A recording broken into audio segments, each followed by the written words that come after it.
I don't really think nobody fucking with me anyway, you know what I'm saying? 24 fucking hundred. I come from that fucking block. I been out that Johnny up and up that cutter. If we cannot get back with another reaction video. Today we're reacting to a Detective Williams video. When teenage murderers when teenage murderers recorded their kills. Man, what the when the IG live crime tales, the hell are y'all talking about? There's no way this is real. Like, some of these gotta be fake, cause ain't no fucking way. Let's get right into it. Like, comment, subscribe. Goofy. These clips start off looking like just plain, uneventful tapes, but the longer the footage plays, the worse it gets. You can't quite put your finger on it at first, but then it clicks. Got a camcorder. This isn't normal, not even close. So we're gonna fucking kill her and her friends, and we're gonna keep moving on. I heard some news about Kirsten. She's gonna be home alone from 6 to 7. 6, 7. Kill her, then drive over to Cassie's thing, and scare the shit out of them, then kill them one by one. Now, I'm not white, but it's 06 when edgy comedy was a thing. This doesn't seem like regular white edgy comedy to y'all. Now, if I'm tripping, let me know. That's only some regular ass. We're gonna kill him, dude. That's only some regular ass white people. I could be wildin'. What on this end? Up until now, the world had only seen fragments, brief, unsettling clips from the tapes recorded by teen killers Brian Draper and Tori Adamczyk. That felt like it real. I mean, it went by so fast. Shut the f up, we gotta get our act straight. What follows is something no one expected.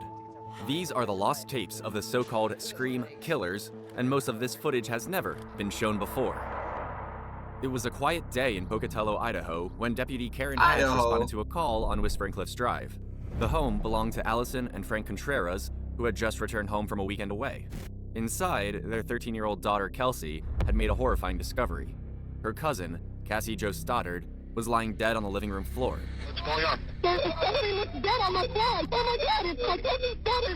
I need him. Let me get you order medical. Stay on the line. Oh God, oh my God, oh my God, oh my God. Oh, that audio is cooked. There's a dead on my floor. Honey, is she breathing? No, she isn't. She's cold. Oh my God. She's cold as cut? She's cold. Okay, you want to start CPR? It's blue. Okay, how old is she? She's 16, 17. And her mom just drove up here and she's dead. Okay, hon, we're gonna get them coming, okay? Oh my God, okay. Cassie was found lying face up, her body already going purple. She was dressed in yellow pajama pants patterned with stars and a white spaghetti-strap tank top.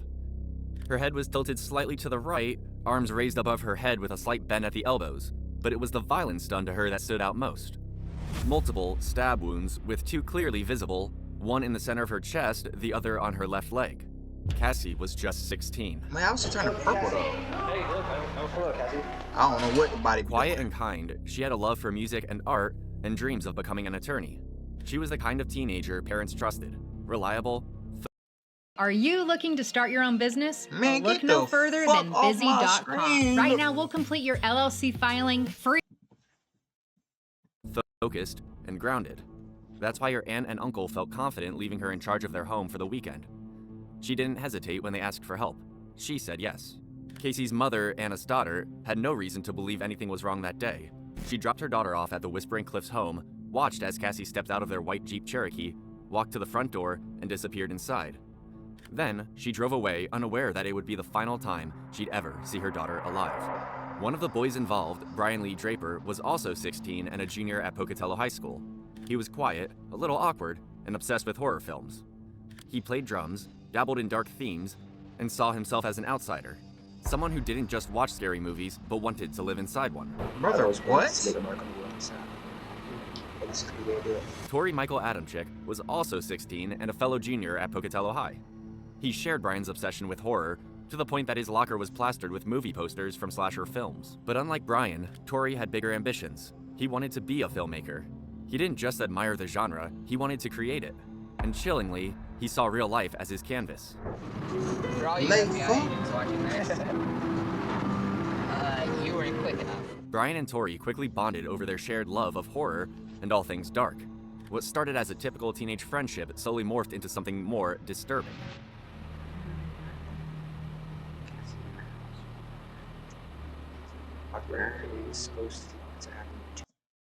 I gotta pause. I'm sorry. These are niggas that are stuck in an alternate reality, clearly. If you ever feel like you want to act out horror films in real life, please go seek help. What in the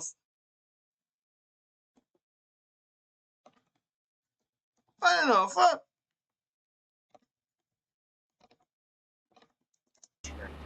So hopefully everything will go well.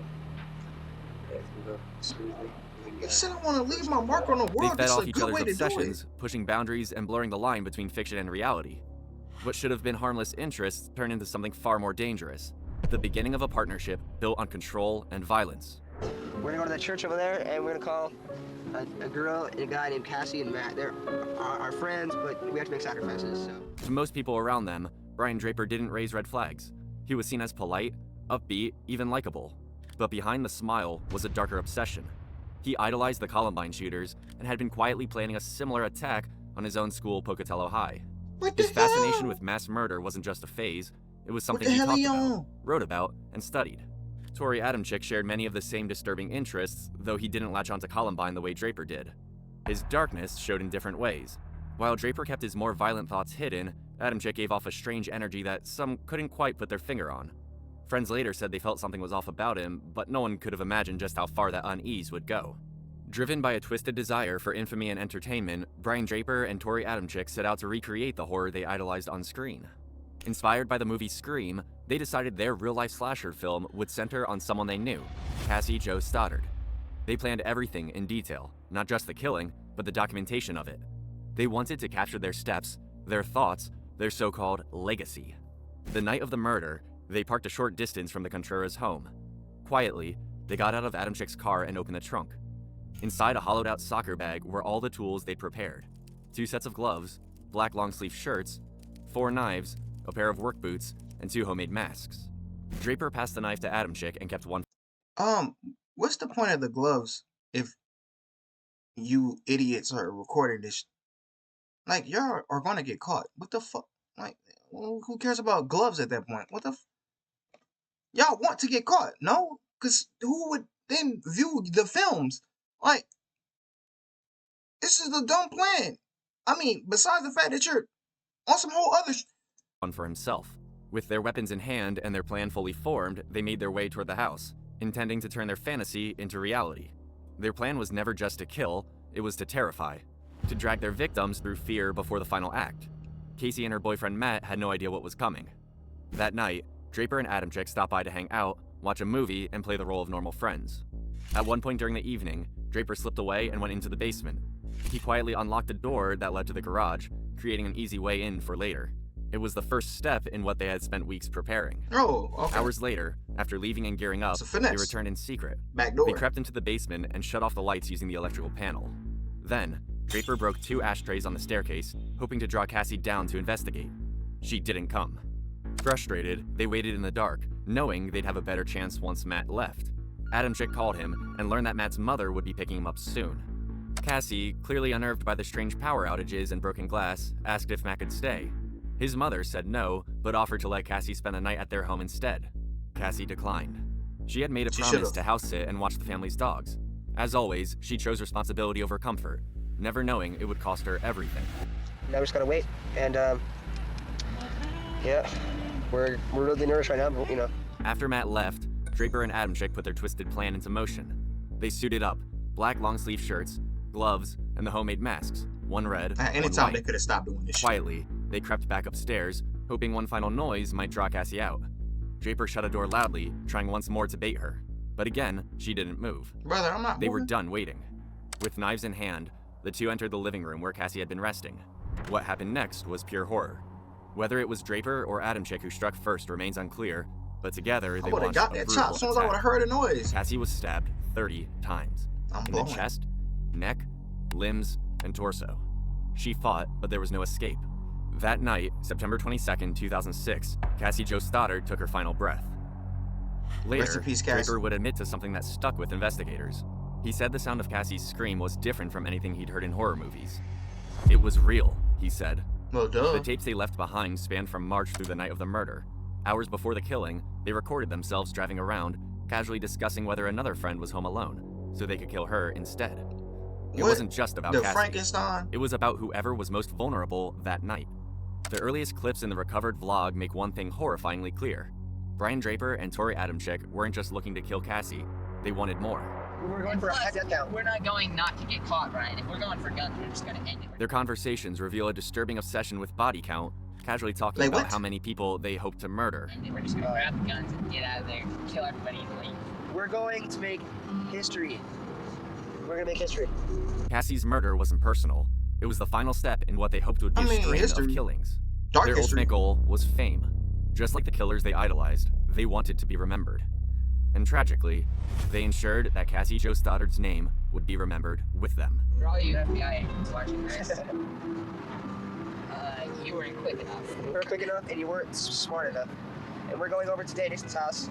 We're gonna go snoop around over there and try to see if she's home alone or not. And if she's home alone, splat! She did. Don't put your humor into this, Ryan. I'm not putting you over it.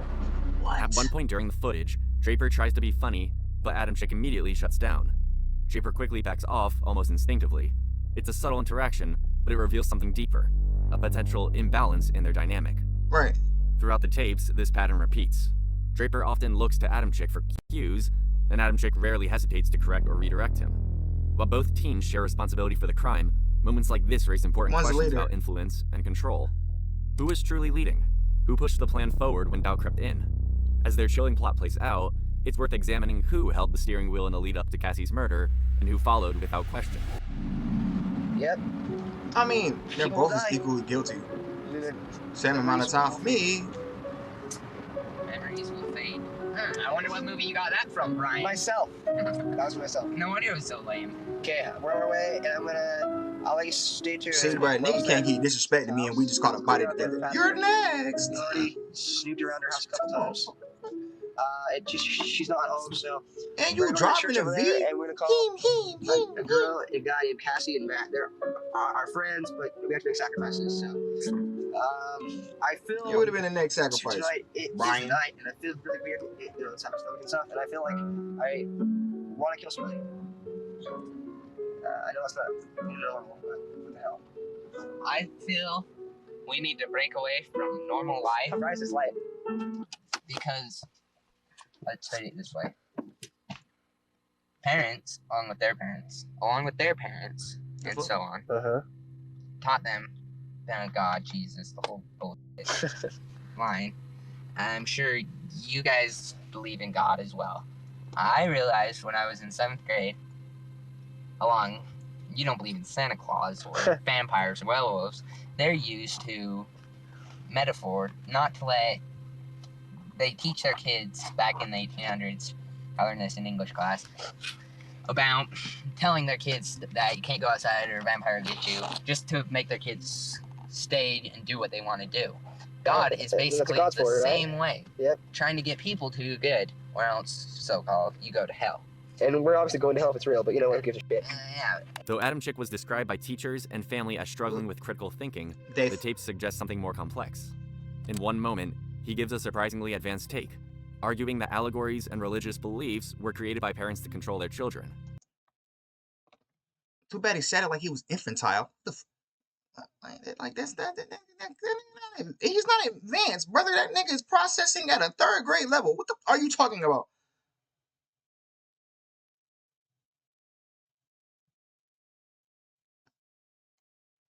My hypothesis is face ass. You don't get the fuck. Oh my god. It's a statement loaded with meaning, and it reveals that control, or the rejection of it, was central to how he viewed the world. Both boys were raised in the Church of Jesus Christ of Latter-day Saints, yet their behavior reflects a full rejection of the values they were taught. Not just disbelief, but defiance. They didn't just want to walk away from those ideas, they wanted to mock them, destroy them, and do the opposite of what they felt was expected. Their rebellion wasn't subtle, it was sharp, violent, and deliberate. In a twisted expression of freedom, they chose what gave them the most power, inflicting fear, taking a life, and filming the process. And the churchgoers would say he let the devil in. Like, what are you talking about? What are you talking about? Y'all not proving anything. What are y'all proving? Oh, we reject society. Yeah. Y'all about to get rejected too. For Draper and Adam Chick, killing wasn't just a crime. It was their way of flipping off the world they felt had tried to shape them. It's not real because it's so blatantly obvious it's not real. People believe it because their parents teach them, and so it's so hard for them to let go of it because they've been taught their whole life. Yeah, I know. But looking what the point I'm making is, you see how small his view is? we are also taught that things like God people because and of not their everything is parents. wrong. The only thing that is wrong You're a about child. is because it's breaking the law, and the law is only wrong. The law After selection, because after selection, that's all I gotta say. there should be no law against killing people. I know it's a wrong thing, but After selection. hell, you restrict somebody from it, they're gonna want it more. Exactly. Goodbye, camera. When Draper dismissively They says should've just it's did blatantly crack. obvious that it's not real, he follows it with a laugh, cold and careless. It's a jarring moment. The line alone might sound like typical teenage skepticism, but the laughter changes everything. It doesn't come from amusement, it comes from detachment. In that brief reaction, Draper reveals more than he probably intended. It's not just disbelief in religion or morality, it's mockery. Of ideas, of boundaries, of consequences. That laugh, in the context of what's to come, doesn't just show doubt, it shows a complete lack of empathy. It's not real because it's so blatantly obvious it's not real. Draper's laugh in that moment feels out of sync with what's being said, but that disconnect might be the point. My friends should be to go investigate. Turn here. Why are you turning there, dude? Okay. Now we're gonna go over to Cassie and Matt's house. If they're home alone, we're gonna. Cassie's house, Matt is there. That is there. Sorry. We're gonna go. We're gonna knock on the door. We'll see who's there. We'll see if their parents are home or not. If they're home alone, we will leave our way, and then we'll come back in about 10 minutes. We'll sneak in through the door because chances are they're probably in Cassie's room. So we'll sneak in the front door. We'll make a noise outside, and Matt will come out, investigate, kill him, and it'll scare the shit out of Cassie. Okay? Well, Sounds like fun. Well, that didn't happen. Rather than signaling amusement, his laughter could be masking an internal struggle. It's possible he's not laughing because something is funny, but because he's experiencing a moment of psychological tension. While Draper and Adam Chick often frame their actions as a pursuit of infamy, a twisted bid to become real-life horror legends, their deliberate efforts to instill fear in Cassie suggest something far more personal. It wasn't just about body count or recognition. They wanted her to be scared, to suffer. we found our victim, and Why, though? sad as it may be, she's our friend. But you know what? We all have to make sacrifices. Yeah, Our first that is victim not going a to Cassie, friend. Stoddard, and her God, friends. turn your brights off. Yeah, we'll find out if she has friends over. She's gonna be alone in a big dark house out in the middle of nowhere. That level of sadism points to deeper motives, especially in Draper's case. He later admitted to having a crush on Cassie, and his behavior throughout the planning stages often carried a sharper, more targeted resentment. What might have started as rejection quietly festered into hostility and eventually turned into something deadly. How perfect can you get? I mean, like, holy shit, dude. I'm horny just thinking about it. Hell yeah. So we're gonna kill her and her friends, and we're gonna keep moving on. I heard some news about Kirsten. She's gonna be home alone from 6 to 7. So we might kill her, then drive over to Cassie's thing, and scare the shit out of them, then kill them one by one. Hell yeah. Why 1 by 1? Why can't it be a 2 by 2 slaughterhouse? and 3 by 3. Cause we gotta keep it classy. So yeah, Classy. it's gonna be extra fun. You're evil. Yes, I am. So are you. No, We're evil both is an expression of God. That was another test you failed. For all their talk See? about wanting to be like the killers in Scream, the way they chose their victim and the emotional undercurrent behind it makes it clear. Cassie wasn't just a random target. For Draper especially, it was personal. In another subtle but telling moment, Tori appears to assert control over Brian once again. When Brian brings up a concept with even a hint of spirituality, something like hell or Satan, Tori quickly shuts it down. It's not just Tori is his disagreement, name, okay. it's a correction, a boundary being enforced. Evil is not an expression of God. Yes, it is. Bullshit, you know it. Evil, the origin, is a follower of fucking Satan. There is no Satan. Real? Then shut up. And then how are we supposed to express ourselves? Good and bad. We're bad. I You're mean, dead. Like, that sounds so shitty. same level. Evil. That's not even shittier. We're not gay, then we're sick, psychopaths, then I get pleasure of killing other people. That sounds good, baby. We're gonna go down in history, we're gonna be just like Scream, except real life terms. That We're gonna be sounds good, murderers. baby. Like, let's see, Ted Bundy, like the Hillside Strangler, No. the Zodiac Killer. Those people are more amateurs compared to what we're gonna be. Tori When the dick riding Olympics, man, these niggas right here on some whole other. Like, I done seen a whole lot of glaze on the internet. Serial killer glaze makes no fucking sense. Where no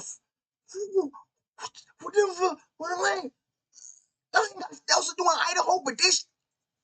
Story's rejection of anything spiritual, even the traditionally evil symbols they might have been expected to embrace in their horror-fueled mindset, suggests he wanted to maintain a strict ideological line, one that left no room for superstition, morality, or consequence. We're gonna be more of higher sources of Gene. Looks like that sick and that twisted. Oh, do you know what Gene's words were? What? Saw a girl walking down the street, right? Yeah. 2 questions came to his head. I could take her out, have a nice time with her, The killer? and show her a Get good her time, alive? charm the pants off her, or I wonder what her head would look like on a stick. Oh, yeah. That's creepy, Yes. huh? The way Draper and Adamczyk spoke about infamous killers like Ted Bundy, the Hillside Strangler, and the Zodiac Killer is telling. Yeah, they didn't just admire them, they mocked them. They belittled their crimes, claiming they could do better. That kind of arrogance reveals something deeper than teenage bravado. It points to a dangerous level of narcissism. They saw themselves not just as equal to those figures, but superior, smarter, more methodical, more deserving of attention. Throughout the recordings, Draper and Adamczyk frequently rely on aggressive humor, a style. I've never heard of these niggas. Thank you. Thank you. What are they talking about? Not Detective Williams. I'm talking about these dumbass niggas. Like, if that's what y'all thought in the process of making a film of y'all doing this bullshit, why was the plan not more whatever. I don't even care. Like, how do y'all not think y'all was gonna get caught and y'all are filming this? Am I dumb to think that filming this has to be the dumbest way to ever be a serial killer ever in life? Style often linked with dark personality traits like narcissism and psychopathy. Unlike playful or self-deprecating humor, aggressive humor targets others, mocks pain, and dehumanizes. For these two, it wasn't just a way to bond, it was a method of control and emotional detachment. One striking moment is when Adamczyk quotes what he believes to be Edmund Kemper. "When I see a pretty girl walking down the street, I think 2 things," ending the infamous punchline about wondering what her head would look like on a stick. But the quote wasn't actually Kemper's. It was misattributed, much like the character Patrick Bateman does in American Psycho, who also mistakenly credits Ed Gein. That parallel isn't insignificant. It shows how much Adamczyk and Draper blurred the line between horror fiction, serial killer lore, and their own identities. Right. They weren't just quoting monsters. They were trying to step into their shoes, all while joking about it. Murder is power, murder is freedom. Goodbye. Brother, what? The next segment of tapes picks up the following day, September 22nd, 2006. What about prison? The day Cassie Jo Stoddard would be murdered. Oh, Cassie. Hey, look, hello, Cassie. I'm getting you on tape, okay? Say hi, please. Hi. Okay, see ya. Wait, have you seen Tori? He's supposed to be here at 7:30, and it's 8:19. He's an hour late. You haven't cared, do you? Okay, see ya. Oh, dude, I totally do. Oh, 6 totally, dude. Man, what in the Wait, what in the party like a rock star? Is that 06?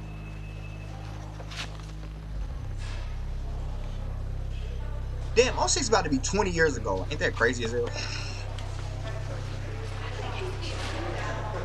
It's possible Draper wanted to capture one final glimpse of normalcy, or at least the illusion of it, when he recorded those school hallway clips. But even in that setting, there's something calculated about his movements. Each step feels deliberate as he turns corners with the camera, walking through the echoing halls like he's on a mission. This might be the lens Blaze. low, almost stealth-like, as if trying not to draw attention. Then he sees her. Brother, his ugly ass wasn't drawing attention, no damn. Man, look.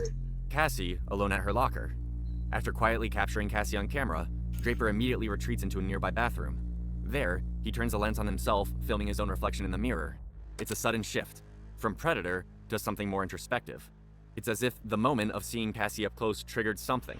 Anxiety, doubt, maybe even guilt. His choice to film himself alone, isolated, could suggest a need to reassert control, or perhaps document his transformation from student to killer. Draper moves through the school like a ghost, alone, quiet, blending into the background as conversation hums around him. He doesn't speak. He doesn't react. It's as if he's already somewhere else entirely. The next clips show Draper and Adamczyk holed up in what looks like the school library or study hall. They've skipped class. Draper talks to the camera while Adamczyk scribbles in a notebook, sketching out detailed plans for the night. The killing is no longer a theory. It's scheduled, finalized just hours away. 3 September 22nd, 2006. We're skipping our 4th hour. We're not even planning right now for tonight. It's gonna be cool.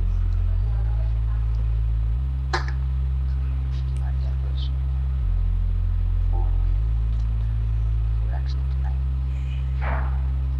She's watching us. And it's people like this that made me think Light might have been Number right. two is what? Bruh, Light was right, Draper bruh. grins while Nigga talking keep to telling Adam me Chick, that and it's not nigga forced. Light was right. It's genuine. Get these The niggas kind out of of smile here. that lights up the eyes. Adam Chick mirrors him, flashing the same expression, but knowing the context, the moment is chilling. These aren't two teens goofing off during study hall. They're finalizing a plan to murder their friend. Yeah, I stand with Light Yakima, man. The parallel to Harris and Klebold is hard to miss. Just like the infamous Columbine photo, two teens in trench coats grinning as they prepare for slaughter, Draper and Adam Chick seem eerily comfortable. The FBI once described Harris as a cold sociopath, and Klebold as a depressive ruled by rage. Draper's idolization of them is obvious, and he often glances at his own images in the viewfinder. Adam Chick follows suit, but only after Draper does. Another subtle sign of mimicry. The fixation on their own reflections isn't just vanity, it echoes traits tied to narcissistic personality features. On the surface, they look like average high school kids skipping class, but underneath, something far more sinister is taking shape. Their behavior in these clips feels strangely out of place. They joke, whisper, and pass notes like they're playing characters in a scene rather than plotting a real-life murder.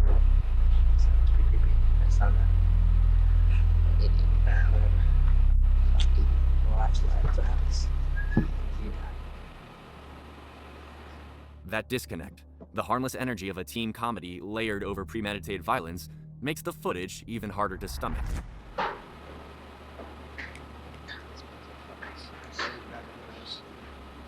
Yeah, lead pencils in 06. I don't know where they are.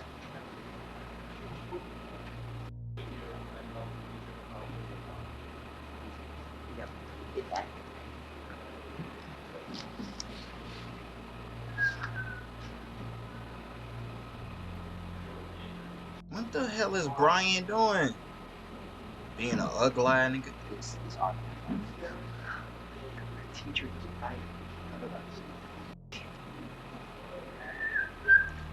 They letting y'all record with a camera in 06? Niggas wouldn't even let pull out the phone back in the day. What is Oh, Idaho, damn it. Teacher probably don't even know what the f that is. There's not much going on now. I'm sorry. Here, Draper and Adam Chick present themselves almost like they're giving a mock interview, openly discussing their twisted ambitions as if answering questions from an unseen audience. It's clear they intended this part of the tape as a message, a warped manifesto. Yeah, if you're watching this, we'll probably... Was they gonna put that on YouTube? Deceased. So it's pretty creepy. I just found that. Whatever. Well, actually, that's what happens. You die. Only Light Yakima can hope that they deceased. You have to go back out. I don't know. This tape has already been used about halfway through. No. Yeah. When we get more tapes, it's like $5 a tape. Yeah. Let's get more tape too. Alright. Awkward is supposed to happen tonight. So hopefully everything will go wrong. Everything will go smoothly. Hopefully everything goes wrong. Started and we keep going. They sound this shit like it's a job interview. Like, hopefully I get the job. For you.